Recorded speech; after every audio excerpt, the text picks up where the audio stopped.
ஸ்ரீ சதுரசித்தி லிங்க மாஹாத்மியம் 47ஆம் அத்தியாயம். நூபுர ஈஸ்வரலிங்கம். நூபுரேஸ்வரலிங்கம். குறிப்பு: இந்த லிங்கம் நூபுரேஸ்வரர் என்று அழைக்கப்படுகிறது.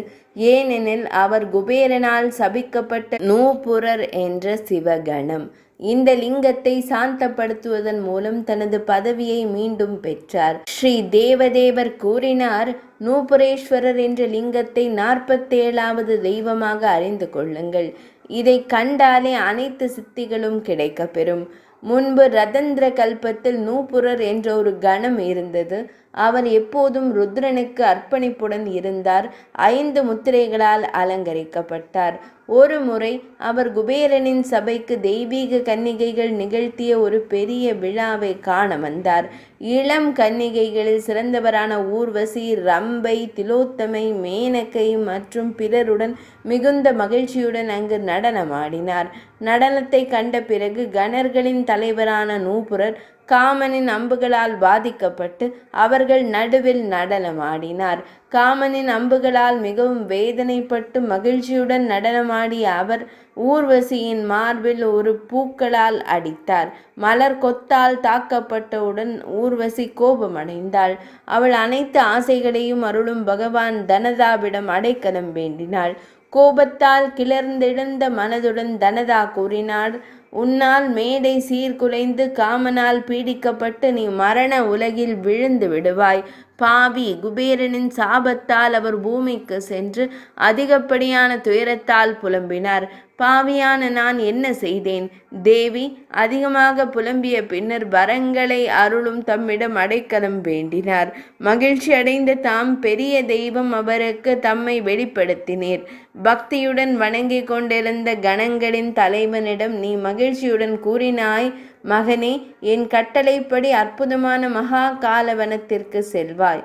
பிராசி, கிழக்கு சரஸ்வதி ஒரு குளத்தின் வடிவத்தில் அங்கே இருக்கிறாள். அதன் தெற்கே அன்பான மகனே சிறந்த லிங்கம் உள்ளது. நீராடிய பிறகு, குளத்தில் நீராடிய பிறகு பக்தியுடன் லிங்கத்தை சாந்தப்படுத்துவாய். அந்த பிராசியும் அந்த தேவர்களின் இறைவனும் அவர்களுடன் தொடர்புடைய தமது பெயரால் நன்கு அறியப்படுவார்கள். இவ்வாறு கூறப்பட்டவுடன் தேவி நூபுர மகா காலவனத்திற்கு சென்றார். தேவி தம்மால் அவருக்கு கூறப்பட்டது புகழுக்காக அங்கு செல்வாய். இவ்வாறு கூறப்பட்டவுடன் தெய்வீக கணம் மகிழ்ச்சி அடைந்து பயபக்தியுடன் கரங்களை இணைத்து கொண்டார். தேவர்கள் மற்றும் கந்தர்வர்கள் வழிபட்ட அழகிய புனித தலமான மகா காலவனத்தை கண்டார். அங்கு சூரர்கள் மற்றும் கந்தர்வர்களால் சேவை செய்யப்படும் லிங்கத்தை கண்டார். பிராசி சரஸ்வதி அங்கு ஒரு குளத்தின் வடிவத்தில் இருந்தார். அதில் நீராடிய பின்னர் நூபுரா இறைவனை வணங்கினார். தேவர் மகிழ்ச்சி அடைந்து நூபுரரிடம் கூறினார்: நல்லது நூபுரா, உங்களுக்கு நல்வாழ்வு. என்றென்றும் ஆசீர்வாதத்தை பெறுங்கள். நீங்கள் தேவி பார்வதி மற்றும் சங்கரருக்கு மிகவும் பிடித்தவராக மாறுவீர்கள். என் அன்பானவளே, நூபுராவிற்கு அந்த லிங்கம் இவ்வாறு கூறியது: ஒரு நொடியில் அவர் நெருப்பு போன்ற பிரகாசத்துடன் உதயமாகும் சூரியனைப் போல ஆனார். அவர் தேவர்களால் காண இயலாத அளவிற்கு பிரகாசிக்கும் ஒரு திரளாக ஆனார். அற்புதமான முகத் தோற்றம் கொண்ட பெண்ணே, அத்தகைய சக்தியை கண்ட தேவர்கள் லிங்கத்தின் மகத்துவம்தான் என்ன? பூமியில் இது ஒரு அற்புதமான அதிசயமாக காணப்படுகிறது என்றனர். அதை கண்டதன் மூலம் நூபுரர் விரும்பிய சித்தியை பெற்றார். எனவே அன்றிலிருந்து அந்த தெய்வம் பூமியில் நூபுரேஸ்வரர் என்ற பெயரில் நன்கு அறியப்பட்டது. அவர் அனைத்து ஆசைகளையும் வழங்குபவர். குளத்தில் நீராடி ஒருமைப்பாட்டுடனும் மன தூய்மையுடனும் தெய்வத்தை தரிசிப்பவர்கள் நூபுரேஸ்வரர் ருத்ரரின் பெரிய உலகத்திற்கு செல்கிறார்கள். பக்தி ஆர்வத்துடன் அதனை வணங்குபவர்கள் அனைத்து உயிரினங்களும் அழிக்கப்படும் வரை அங்கே மகிழ்ச்சியுடன் வாழ்கிறார்கள். நூபுரேஸ்வரர் போற்றப்படும் போது பிறப்பு, இறப்பு, முதுமை மற்றும் நோய் போன்ற பல்வேறு வகையான துன்பங்கள் உடனடியாக கரைந்துவிடும். அந்த குளம் கங்கையை போலவே இருக்கிறது.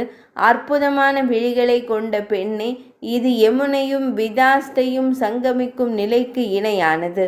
சிறந்த விரதங்களின் பெண்மணியே, மலைகளின் அரசரின் மகளே, மலையரசரின் பெண்ணே, இது பிரயாகைக்கு இணையானது என்பதை அறிந்து கொள்ளுங்கள். தேவியே, இது அனைத்து பாவங்களையும் அளிக்கும் சோம தீர்த்தத்திற்கு இணையானது. எனவே தேவியே, அங்கு புனித நீராடுவதன் மூலம் ஒரு மனிதன் வாஜபேயத்தின் பலனை பெறுகிறான். இருண்ட பாதியில் 8வது சந்திர நாளில் இங்கு புனித நீராடி நூபுரேஸ்வரரை வழிபடுபவர் தனது தாய் மற்றும் தந்தையின் குடும்பங்களில் 100 தலைமுறைகளை மீட்டுக் கொள்கிறார். தேவியே, நூபுரேஸ்வர தேவரின் பாவத்தை அளிக்கும் சக்தி உங்களுக்கு விவரிக்கப்பட்டுள்ளது. அடுத்து அபயேஸ்வரரின் கதையை கேளுங்கள். 47ஆம் அத்தியாயம் இனிதே நிறைவடைந்தது.